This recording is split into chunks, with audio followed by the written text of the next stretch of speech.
Let's get going. It's about to start off with a yawn. I'm just already yawning. It's been a long day. I've already spent like 5 or 6 hours writing, reading, and then I just once you I don't know how or why it's been this way for so long. Cause like I held so much shit in for so long, and it was just like, oh, I gotta fucking explain this shit to people. I gotta. At first, it was like, oh my god, I can't believe this shit's happening. You know, it was like 13 years ago. I'm like, I can't believe all this shit is real. Oh my god, have you guys seen this shit? Like, this is wild. This is crazy. And I started pointing all this stuff out, but I'm also drunk at the time too. I'm just like, what the fuck? And people immediately are just like abandoning me left and right, and I'm like, I don't get it. And then like after a while, like I stopped. I was never even looking into any news or anything. It just I don't know. I went. I just internalized and just like blotted the whole world out for a while. Just scrounged and got by. Man, but after internalizing and like processing and thinking about everything and stuff and whatnot, and then like going through a depression and trying to get things together and wondering what was wrong with me, not just my brain but other parts of me and stuff and this and that. I was like, man, it was just I was having a breakdown, and I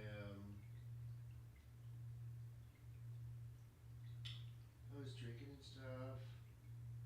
Where was I at in that story? Yeah. Um,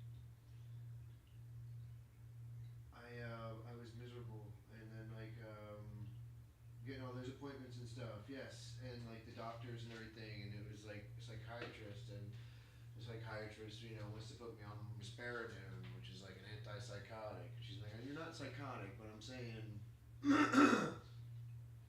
take this antipsychotic.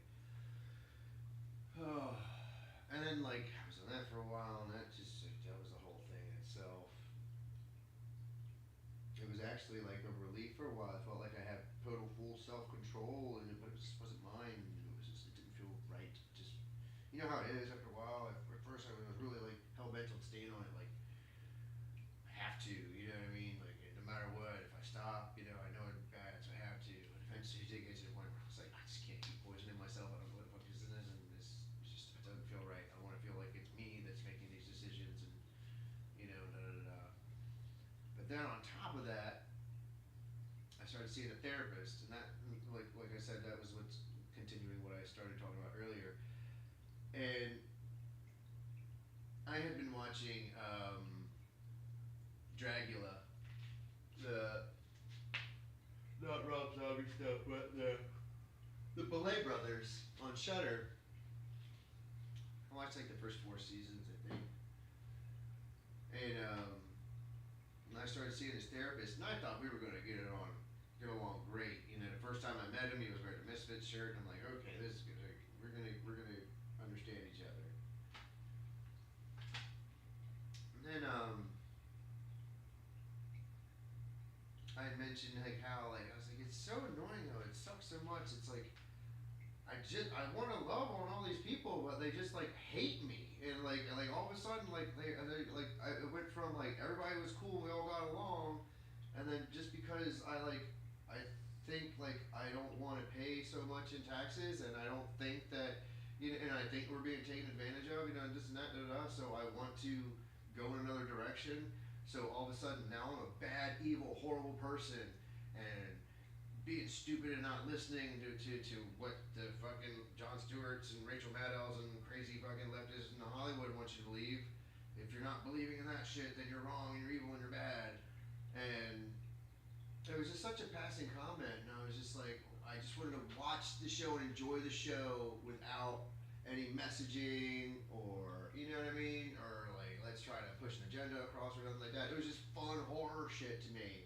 Like, let's just have fun, horror, fucking drag shit. Do your thing, blah blah blah. You realize, that you are who you really are. And I know they fucking like to joke around, call each other girl and stuff, but they know they're not actually girls. You know what I'm saying?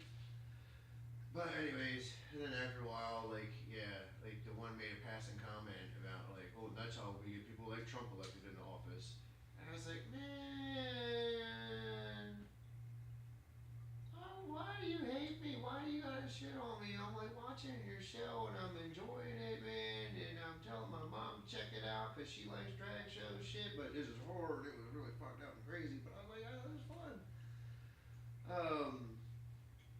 telling that to the therapist, and he's like, oh, well, blah, blah, blah. And I was like, dude, and at the time, like, I'd made the major, like, swing saying, dude, I'm not fucking, I'm a kid. Like, once you look at all the values and understandings and you look at yourself and what you really think and believe in, I'm like, yes, I am much more of a conservative. You know what I mean? I'm, in this and that. And he's like, oh, I guess you like the economy right now. Dude, this is like in the middle of Biden's fucking nightmare and COVID and shit, towards the end of it and stuff. And I'm just like, what are you talking about? Da, da, da. And then, like, he just started saying, and, like, he tried, one, like, I was talking about this, the cis stuff and everything. And I was like, where? He's like, oh, that's always been a term, blah, blah, blah. Like, it was my first real experience. Like, I hadn't learned about the mind virus that was happening and like what they've been teaching these motherfucking peoples in the colleges and stuff like that. But I got to have a first-hand witness of that brainwashing right in front of me. But at first it was like, I didn't know all the stuff that I know now because, like I said, I haven't been watching the news or anything for a long time. And like he's telling me all this stuff, and I'm like, I know what he's motherfucking telling me right now is not right. You know what I mean? I'm like, this dude is wrong. Like this doesn't make any fucking sense. And I'm like, and it was like, I had heard, I wasn't like completely out of the loop, but I wasn't like actively looking and seeking and stuff, but I had heard people use the term and Trump derangement syndrome and stuff. I'm like, actually, that's what it was. I didn't hear that term until a little bit later, and I was like, yo, it was like, that's totally what I encountered was somebody with actual Trump derangement syndrome, and it was like, wow, this is like, I was like, this guy, it's not true what this motherfucker is telling me right now. It is just insane, the shit he's telling me. I was like, I have to start looking into things and watching things and reading things again and fucking, and that's when it all fucking kicked back in.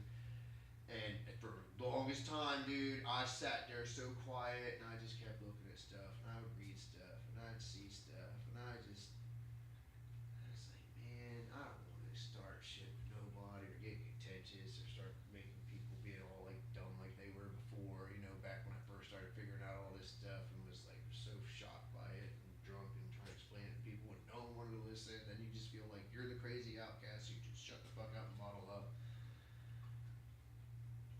But it's just, and then once I knew he was wrong, I just started craving, like, I have to fucking know what's going on here. And I started like seeking out, like, it took a while to find Alex Jones again, because I was like, I finally eventually found like one of his web pages, but it was always so hard to get to work right, and this and that, da da da.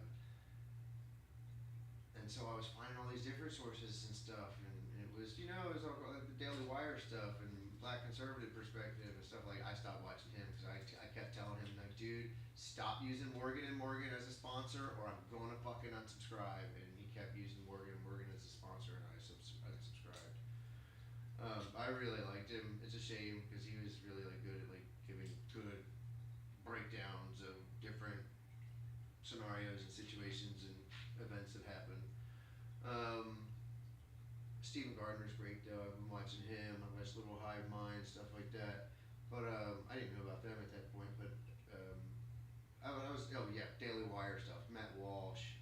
I was watching that and stuff like that.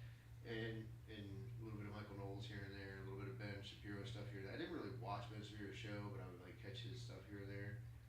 Like, he was never really. I was like, I know he's like that or whatever, but he doesn't like speak to me like Matt Walsh would. That's why I was like, dude, Matt, you gotta get away from Daily Wire stuff now that you find out what all happened there and everything. And it's like Candace was like on, you know what I mean? Like, she was like on the ball for like a while. Then like, I don't know, she went off the chain in a lot of ways, but I don't know.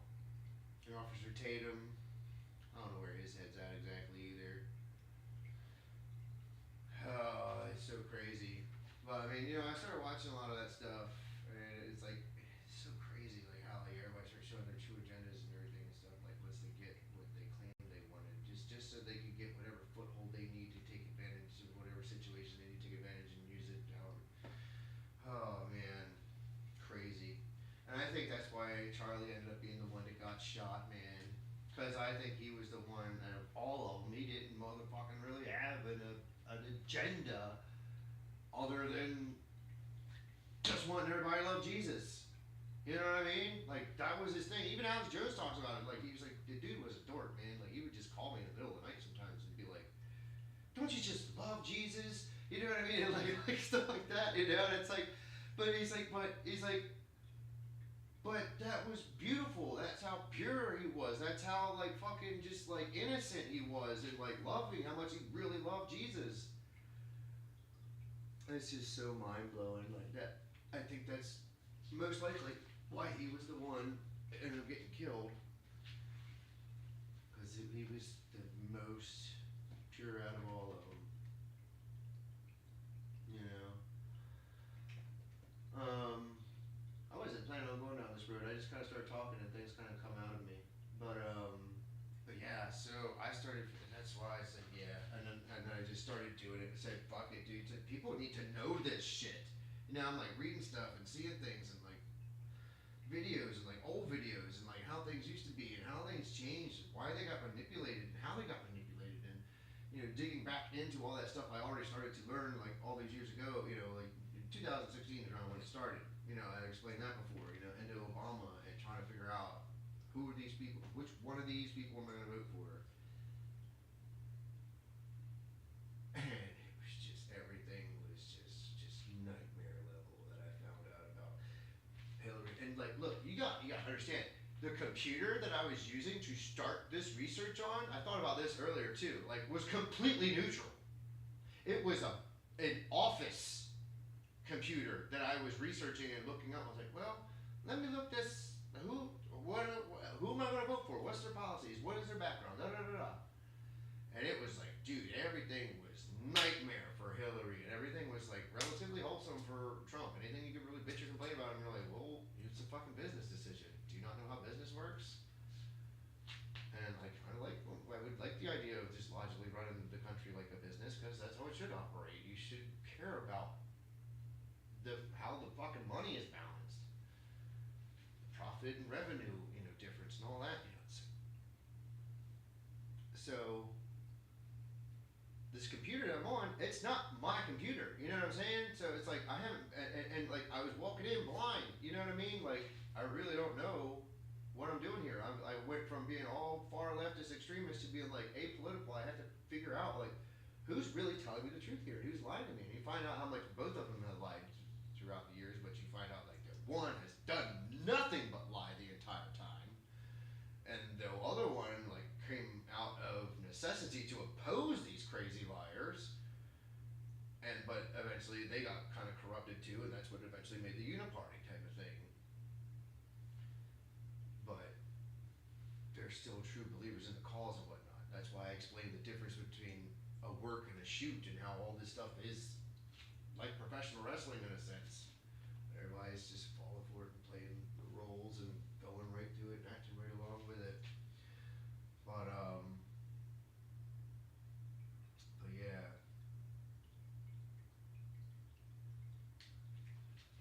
So that's where I was getting to. What was I getting to, man? I lost my train of thought. I'm so sorry. Uh, um, um, but yeah, and the politics and everything, and then I just was like, dude, that's not real. Yeah. So I was on this neutral computer at a business, you know, just in a warehouse, at a LED company that I was working for, and the people that I worked with, like the one chick, she was like, I don't know, man. Is this, you know, is Jesus coming back into the White House? Like, is this real? Like, what's going on? You know, it's like, I want to know if this is real. You know, I really think all this is really good, smart decisions. And then like the two other guys that worked there, who were super smart guys, were like and marine level type dudes, and what were like, dude, this is obviously logical and this makes sense and this would be profitable. It'd be great for business and da da da da da. And um, I never really heard any of the opinions from the main boss man, but then there was like this other guy who was a salesman who fucking watched CNN all the time and stuff like that. And I started hearing those terms like Clinton News Network, and I started finding Alex Jones and stuff, and this and that, and I'm just like, I'm seeing like, wow, in action in real time, you know, everything that they're saying and showing how these people think and act and how they watch their news and what they watch from their news and how propaganda works and how they're influenced and whatnot. It's like, oh my god, I'm watching this all happen to people in real time.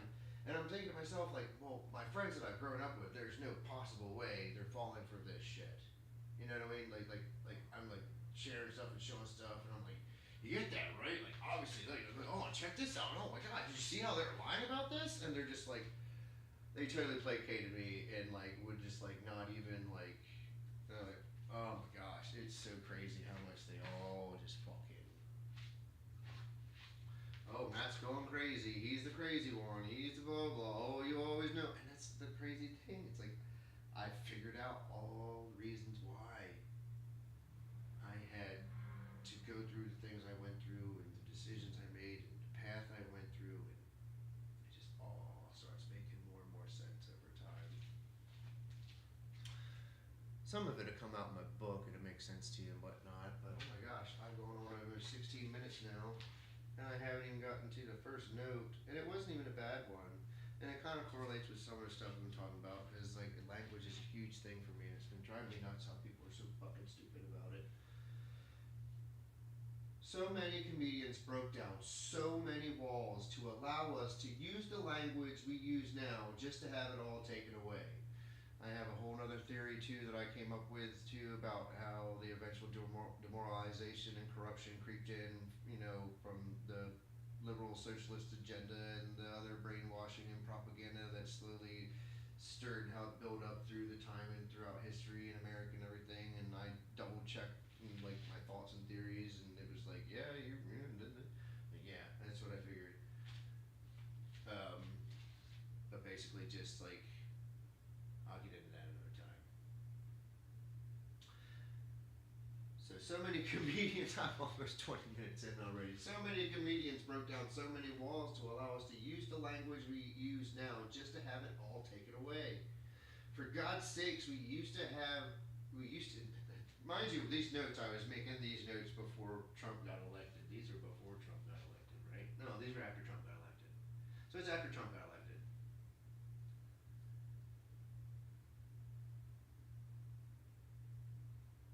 Yeah, it's after, because I didn't start writing until April. That's what was I thinking here? So many comedians break down so many walls to allow us to use the language we use now to have it all taken away. Yeah, because that was still a legit fear, you know, like, well, not a fear, but like, look, you guys have went so PC and you changed the entire entertainment environment. You know, this was the beginning of me writing, like, no, we were gonna, this is like in April, like, dude, we're done with your dumb shit. Free speech is coming back. We're gonna start talking away. We're fucking gonna. We were already talking in the '90s and being totally fucking comfortable with each other. So let me continue this note. Have it all take away. For God's sakes, we used to make R-rated movies aimed towards children, made cartoons and shit about them. Stopped a rapist using a woman as a human shield by shooting him in the dick. It's a beautiful movie. Probably best movie ever. You know what I'm talking about? RoboCop. Watched it before I was even in kindergarten, man. And that stuff just went over your head. And you know, if you're not in that type of environment and you actually are raised somewhat right, people try to like treat a child like a child and talk like a child around them.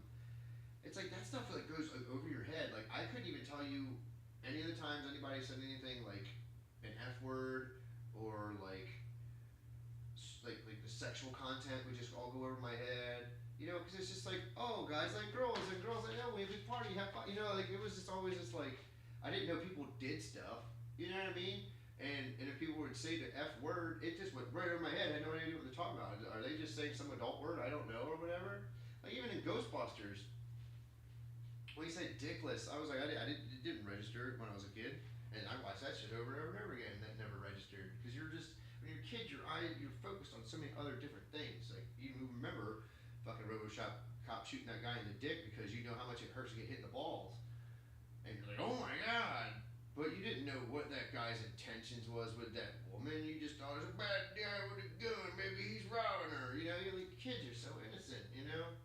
Then they made fucking video games and movies and action figures and stuff for us to buy because we were like, yeah, so we reenact our favorite scenes. Just shoot the guy in the dick. Oh goodness, we're 20 minutes in.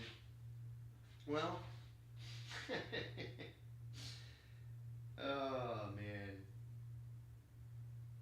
there's so many comedians who've done so many walls, from George Carlin to Ralphie May to Chris Rock to Richard Pryor to all the way back to Lenny Bruce, and you know what I mean. And that, you know, so many guys, you know, having really hard lives and whatnot, and miserable existence, but some of them, you know, persevered and did great and had wonderful lives. Man, Jeff Foxworthy's still out there doing wonderful. Who was else I was just thinking of?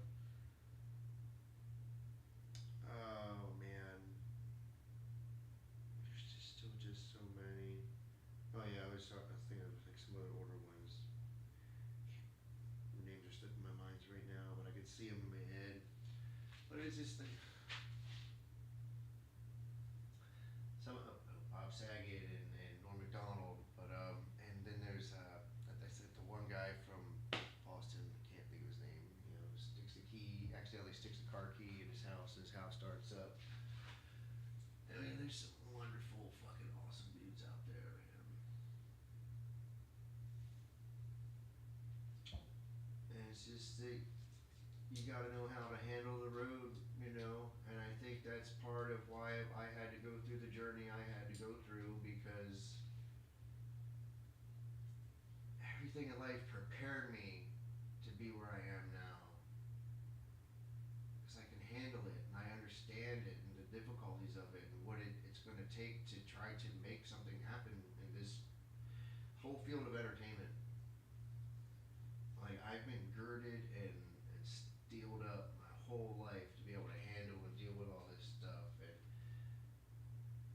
not be tempted by anything. I think that was the biggest part of it. It was like God knew. He's like, you're not gonna be a professional wrestler. You're not gonna help anybody or change the world or do nothing. It's like, no, we're just gonna drown the fuck out of you. And we have real live life experiences, make you really understand, you know, how much it, you know, how much the consequences you have to pay for making the choices that you think you want over the ones that you know you need. That's the big difference. But I gotta cut this off. I'm running over again. Just excited to be able to talk again. I'm gonna start live streaming soon. I'm gonna cut this video up and then I'll be live streaming, just playing some games. And I'll shoot a quick short video on the phone, trying to